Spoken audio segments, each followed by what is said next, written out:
نحمده ونصلي على رسوله الكريم گرامی قدر علماء کرام اور عزیز طلباء،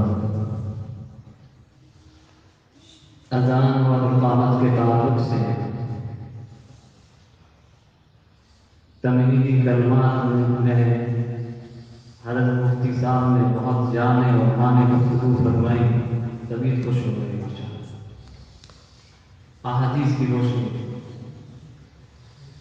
اذان اور اقامت شعائر اسلام میں سے نماز جو ایک بنیادی دین کا رکن ہے اور ایک اہم عبادت ہے، اس کا ایک اعلان بھی ہے۔ اس لیے ضروری ہے کہ بہت ہی اسلوب اور آداب کی رعایت کے ساتھ اچھے انداز میں اس کو پیش کیا جائے۔ ایسی اذان جس کو خود ہمارے کام قبول نہ کرے تو پھر غیروں کے کام کیسے قبول کرے؟ اس لیے حضور پاک صلی اللہ علیہ وسلم کے دور سے آج تک اس کا اہتمام رہا کہ مؤذن اچھی آواز کے ساتھ اصول و آداب کی رعایت کے ساتھ مسجد سے پوری دنیا کو یہ سبق دے کہ اسلام اس چیز کا نام ہے۔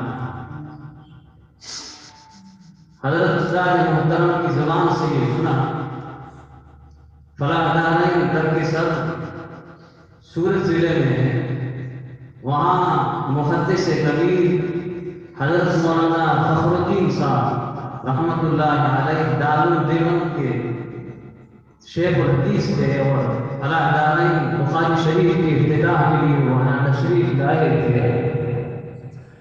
انہوں نے اس موقع پر ایک بڑی قیمتی بات ارشاد فرمایا کہ جس گاؤں میں اذان صحیح ہوتی ہے وہ گاؤں اختلاف سے محفوظ رہتا ہے۔ آج کی طرح سر کی تاریخ ہے، ایک مسجد میں مدرسے کی طرف سے باقاعدہ طالب علم کو طے کیا گیا ہے اور صحیح اصول و آداب کی رعایت کے ساتھ اذان ہوتی ہے۔ اس لیے اس طرح کی کوشش بہت ہی مبارک ہو، مدرسے کے پورے عملے کو، پورے طلباء کو، پورے علاقے کو مبارک ہو اور ہر ادارے کو اس طرح کے مسابقات سے سبق لینا چاہیے۔ بہت اچھی کوشش ہے، ہمارے مدرسے میں کئی سالوں سے اس طرح کے اذان کے مسابقات ہوتے ہیں۔ الحمدللہ اللہ کے فضل و کرم سے آپ بھی کوشش کر رہے ہیں، آپ کا پہلا موقع ہے۔ اکثر طلباء نے الحمدللہ اللہ کے فضل و کرم سے اچھی آواز میں کافی حد تک اصول و آداب کی رعایت کے ساتھ اذان پیش کی۔ اللہ تعالیٰ آپ کو اور ترقیات سے نوازے۔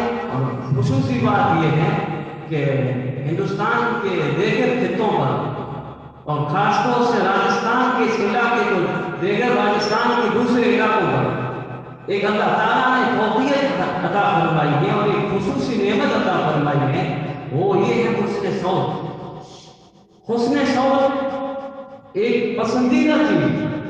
حضور پاک صلی اللہ علیہ وسلم نے ان صحابہ کرام کی تعریف فرمائی ہے جن کو اللہ تعالیٰ نے حسن صوت سے نوازا تھا، ان کی حوصلہ افزائی فرمائی اللہ تعالیٰ کی۔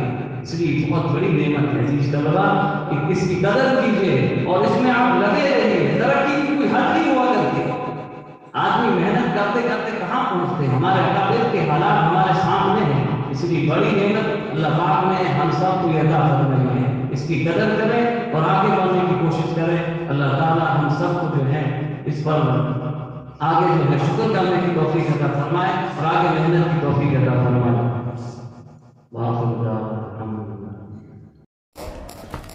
Thanks for watching.